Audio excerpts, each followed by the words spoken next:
बिस्मिल्लाहिर्रहमानिर्रहीम। अस्सलाम वालेकुम वरहमतुल्लाहि वबरकातुहू।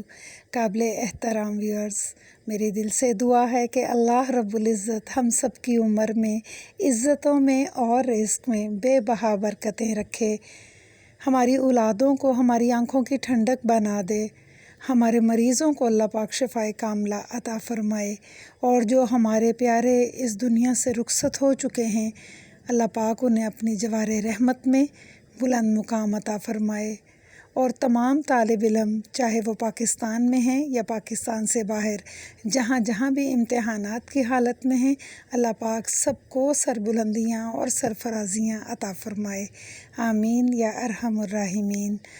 आज आप लोगों के साथ ईद सेशन चल रहा है और आपको मैं यहाँ पर एक लिंक दूँगी जो मैंने कीमा सेव करने की वीडियो बनाई थी और उसमें मैंने कुछ मसाला जार डाल के कीमा बनवाया था। तो ये पैकेट्स मैंने बना के रखे थे और यहाँ मैंने बीफ के भी बनाए थे और मटन के भी। तो यहाँ पर बीफ का मैंने पैकेट निकाला है और इससे हम कितनी रोटियाँ बनाएंगे कीमे वाली, ये मैं आपसे शेयर करूँगी। तो इसको थोड़ी देर मैंने बाहर रखा था और ये दिखाने के लिए मैंने पैकेट दिया था और ये डीप फ्रोस्ट हो चुका है। इसी के साथ इसमें हम शामिल करेंगे 2 स्लाइसेस, लेकिन उसके लिए हमें चाहिए कि हम थोड़ा सा इनको सोक कर लें सिंपल टैप वाटर से। और इसी के साथ अब आप देखिए कि इन दोनों को सोक करके रखना नहीं है इसके अंदर, क्योंकि वो बहुत ज़्यादा हो जाएगा, वो पतला हो जाएगा, नरम हो जाएगा और उतना हमें नरम नहीं चाहिए। तो इसको फ़ौरन ही डिप करके निकाल के तो मैंने एक पेड़े की शक्ल दे दी है। तो बाकी पानी हटा दीजिए और इसके साथ ही अगले प्रोसेस के साथ आप मेरे साथ रहिए। अगर आपको वीडियो अच्छी लगे तो इसे लाइक, शेयर और सब्सक्राइब ज़रूर कीजिएगा। ईद में हमें गोश्त खाने के लिए मुख्तलिफ़ तरीके जो है वो इख्तियार करने होते हैं, चाहे हम सीख कबाब बनाएं, चपली कबाब बनाएं, शामी कबाब बनाएं या फिर गोश्त को मुख्तलिफ़ हालतों में खाएं। तो यहाँ मैंने अपनी फ़ैमिली को जुमातुल मुबारक है आज और वो अभी वापस आए हैं, तो मैंने सोचा कि इन लोगों को केचप और दही के साथ गरम गरम कीमे के पराठे जो हैं वो देते हैं। अच्छा, यहाँ मुझे ये बताना ज़रूरी है कि अगर आपका कीमा सिंपल है और उसमें कोई मसाला नहीं गया, तो आपने इस वक्त यहाँ पर थोड़ा सा पुदीना, थोड़ा धनिया और 3-4 सब्ज़ मिर्चें और 2 प्याज लेके उसको चॉप करके उसका पानी निकाल दीजिएगा। तो यहाँ पर आपने ये 4-5 चीज़ें डाल लेनी है। प्याज, लहसुन अदरक की पेस्ट 1 टीस्पून या हाफ टेबल स्पून। इसी के साथ मैंने ये सारी चीज़ें डलवा के कीमा बनाया था। तो अब आपने इसमें सिर्फ सूखा धनिया और ज़ीरा मैंने दोनों मिक्स करके इसका पाउडर बनाया है। ये मैं 2 टेबल स्पून ऐड करूँगी इन 4 पराठों के लिए। और इसके साथ अगर आप चाहें तो इसमें मज़ीद स्पाइसेस ऐड कर सकते हैं। और अगर आप चेक करते रहिएगा कीमे को और ये आप टेस्ट कर लीजिएगा कि आपको कैसा स्पाइसेस में चाहिए कीमा, क्योंकि इसमें अच्छी खासी सब्ज़ मिर्चें गई हुई थी और नमक मिर्च इसमें नहीं गई हुई, सुरख मिर्च भी नहीं है, नमक भी मैंने हाफ़ टी स्पून इसमें नमक ऐड किया है।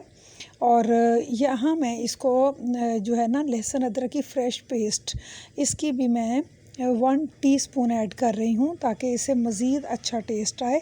अगर आप लोग पहले डाल चुके हैं और नहीं डालना चाहते तो आप इस पॉइंट को स्किप कर दीजिएगा। तो ये सारी चीज़ें डाल के तो हम देखते हैं कि कीमे की अब कंडीशन कैसी है। अच्छा, मैंने आप लोगों के साथ एक इम्पॉर्टेंट टिप शेयर करनी है इसी जगह पे। इस प्रोसेस के लिए, कीमा के पराठे के लिए, ये कीमा डबल हमने चॉप किया है। पहले हमने बाज़ार से चॉप करवाया था और अब मैंने उस कीमे के अंदर जिसमें सारे मसाले शामिल थे, सब्ज़ धनिया, सब्ज़ पुदीना और सब्ज़ मिर्च और लहसुन अदरक, इसके साथ प्याज जो कि पानी निकली हुई थी, ये सारी थी चीज़ें। और मैंने इसमें नमक डाल के और ब्रेड डाल के इसको दोबारा से अच्छे से चॉप किया है। और अब ये देखिए ये सारा निकाल लिया है। इसे इस बर्तन में निकाल के थोड़ी देर आपने रेस्ट देना है।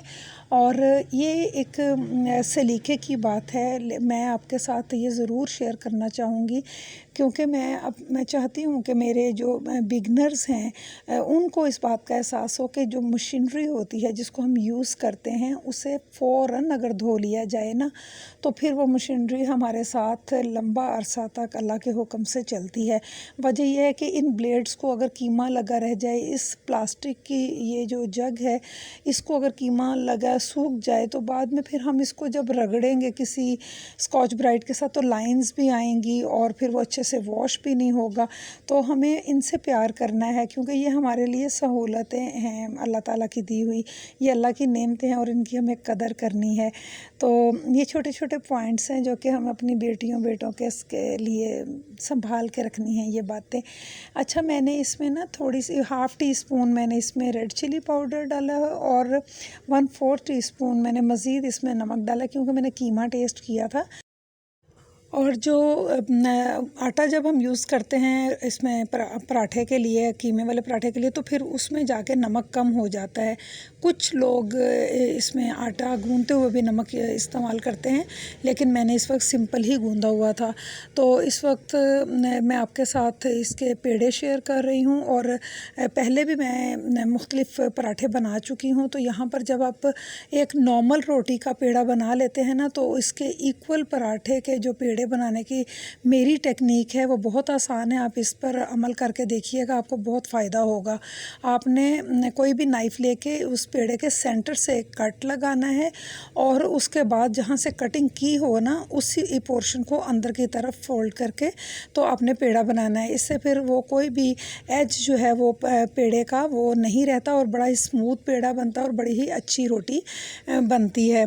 तो ये भी इस आज की वीडियो की इम्पॉर्टेंट टिप्स में से एक टिप है, जिस पर अगर आप अमल करेंगे तो यकीनन आपकी जो रोटियां हैं या पराठे हैं वो बहुत ही अच्छे बनेंगे। अब आपने करना ये है कि आपने इसको लगा लेना है खुश्का। और जब आप इसको ड्राई फ्लोर लगाएंगे और इसके साथ ही इसके छोटे छोटी रोटियां बनाएंगे, जैसे हलवा पूरी की पूरी का साइज़ होता है ना, उतना आपने इसको बना लेना है। और मैं यहाँ पर आपकी आसानी के लिए कीमा उंगलियों को जब चिपकता है ना, तो इसके लिए आपने कुकिंग ऑयल को अपने दोनों हाथों के फिंगर टिप्स पे लगा के इसको प्लेस करना है कीमे को। एक तो इससे कीमा बहुत इवनली, बहुत अच्छे से, बहुत इक्वली यहाँ पर स्प्रेड हो जाएगा और आपके हाथों को भी नहीं चिपकेगा। यहाँ इसके साथ ही इसके ऊपर 2 रोटियाँ आपने एक साइज़ की बेलनी हैं। और जब एक रोटी के ऊपर आप लगाएंगे तो दूसरे के ऊपर ये रोटी रख के तो आपने इसके किनारों को अच्छे से लॉक कर देना है अपनी टिप्स की मदद से। और इसके बाद आपने इसको लगाना है, खुश्का लगाना है और अपनी रोटी को अपनी डिमांडिंग जो साइज़ है उस तक आपने बेल लेना है। तो कुछ लोग छोटी रोटी बनाते हैं, छोटी रोटियां बनाना पसंद करते हैं, कुछ लोग बड़ी। तो मेरी तो रोटी जो है या पराठा जो है वो पूरा एक तवे जितना ही होता है। अगर इससे बड़ा तवा दे देंगे तो मैं इससे बड़े साइज़ की रोटी बना दूंगी, क्योंकि मुझे बड़ी रोटियां और बड़े पराठे बनाना पसंद है। तो कोई बात नहीं, आप अपने साइज़ के मुताबिक जितना आपका दिल चाहता है इसको बेल लें। और पराठा के लिए आपने अपना जो पैन गरम किया हो उसको हल्की सी ग्रीस कर लें ऑयल से, उसके ऊपर आपने डालना है और इसको कुक कर लेना है। इसमें तो कोई फास्ट रूल नहीं है। जब एक साइड शेडी हो जाए तो आपने इसको पलट लेना है, उसके ऊपर घी लगा लेना है, मक्खन लगा लेना है, देसी घी लगा लें, ऑयल लगा लें। ये तो आप पर डिपेंड करता है कि आप किस टेस्ट के साथ अपना पराठा खाना चाह रहे हैं। तो यहाँ पर इसको हम फ़ोल्ड करेंगे, फ़ोल्ड करते करते क्रिस्पी करते रहेंगे। और इसी के साथ यहाँ देखिए माशाल्लाह मेरा पराठा तैयार है अल्लाह के फ़ज़ल से। अगर आपको मेरी रेसिपीज़ अच्छी लग रही हैं और आपने अभी तक मेरी वीडियो को सब्सक्राइब नहीं किया तो यहाँ पर आप मुझे अपना प्यार जो है वो शो करें और मेरी वीडियो को सब्सक्राइब ज़रूर करें। लाइक का बटन दबा लें और बेल आइकन का बटन भी ज़रूर दबा लीजिए ताकि मेरी आने वाली हर वीडियो आपको बर वक्त मिल सके। और यहाँ मैं अपने पराठे मुकम्मल करके आपको वीडियो के लास्ट पे इसकी प्रेजेंटेशन भी शेयर करूँगी ताकि सिंगल प्रेजेंटेशन कैसे करनी है और सिंगल प्लेटर कैसे रेडी करना है। और 2 तरह से मैं बताऊँगी, आप जिस तरह चाहें अपने पराठों को बहुत अच्छे से प्रेजेंट कर सकते हैं अपने अहले खाना के साथ। तो मैं सीज़र के साथ कटिंग इसलिए कर लेती हूँ कि इससे जो हमारे फैमिली में जो बच्चे होते हैं वो रोटी को ज़ाया नहीं करते। इस तरह उन्हें जितनी रोटी खानी होती है वो उतनी ही खाते हैं। फ़र्ज़ करें हम अपनी रोटी को इस तरह कटिंग नहीं करते और उनके आगे रख देते हैं तो फिर वो जगह जगह से नवाला जब तोड़ते हैं तो उसके बाद किसी और के खाने के लिए वो बिल्कुल भी अच्छी शेप में रोटी नहीं होती। तो मुझे बिल्कुल नहीं अच्छा लगता कि बाद में अगर कोई और खाने लगे तो उसके आगे अजीबो-गरीब किस्म की कंडीशन में पराठा या रोटी पड़ी हो। तो इस तरह आप जब रखते हैं तो वो फिर बच्चे जितनी खाना चाहते हैं उतनी ही रोटी लेते हैं और बाकी लोगों को भी उसी तरह से खूबसूरत सा खाना जो है वो खाने को मिलता है। तो ये अपनी अपनी सोच है, अपना अपना ख़्याल है। मेरे ज़हन में जो बातें होती हैं या मैं जिस तरह अपनी लाइफ़स्टाइल लेके चल रही हूँ मैं उसी तरीके से आपके साथ भी शेयर करती हूँ। तो यहाँ पर मैंने केचप भी रख दी है और सिंपल दही भी रखी है। दही में मैंने इसलिए अभी कोई चीज़ शामिल नहीं की क्योंकि रोटी बहुत स्पाइसी है, इसका कीमा बहुत ही लजीज है। और यहाँ पर भी मैंने पराठे चूँकि बन चुके हैं और यहाँ पर पराठे के ऊपर मैंने ये वाली कटिंग आपको दिखाई है। यहाँ इस तरीके से रख के भी आप प्रेजेंट कर सकते हैं।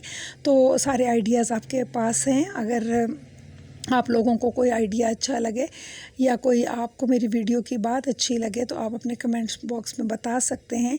अगर आपको कोई फरमाइश करनी है तो आप वो भी कमेंट बॉक्स में ज़रूर मेंशन कीजिएगा। इंशाल्लाह मैं उसे आप लोगों के लिए बनाने की पूरी कोशिश करूँगी। और ईद के जो दिन गुज़र गए हैं और उसके बाद अब जो डिशेस बन रही हैं वो इंशाल्लाह मैं आपके साथ डिफरेंट अंदाज में पेश करने की पूरी कोशिश करूँगी। तो यहाँ पर मैं दुआ करती हूँ कि अल्लाह मेरे वतन पाकिस्तान के चप्पे चप्पे की हिफाजत फरमाए। और जहाँ भी दुनिया में मेरी आवाज़ सुनी जा रही है, रिस्क विद सुमेरा भट्ट की वीडियोस को देखा जा रहा है, उन्हें लाइक किया जा रहा है, अल्लाह ताला उन तमाम लोगों के लिए आसानियों के दर खोले, उन लोगों की परेशानियाँ दूर फरमाए। यहाँ पर मैं यूट्यूब के प्लेटफॉर्म पर तमाम अपने यूट्यूबर्स फैमिली मेम्बर्स की थैंकफुल हूँ जिन्होंने मुझे सपोर्ट किया, जिन्होंने मुझे गाइड किया, जिन्होंने मेरी हौसला अफजाई की और साथ में मेरी लेसन के 1 साल की स्टोरी वाली वीडियो को वायरल किया यूट्यूब ने। उस पर मैं सबकी मशकूर हूँ। और इंशाल्लाह हम कोशिश करेंगे कि आने वाले दिनों में बेहतरीन वीडियोस हम लेके आएँ और अच्छा काम जो है वो यूट्यूब पे करें इंशाल्लाह। तो इसी के साथ अब मैं इजाज़त चाहती हूँ। इंशाल्लाह दोबारा मिलेंगे, तब तक के लिए अल्लाह निगहबान।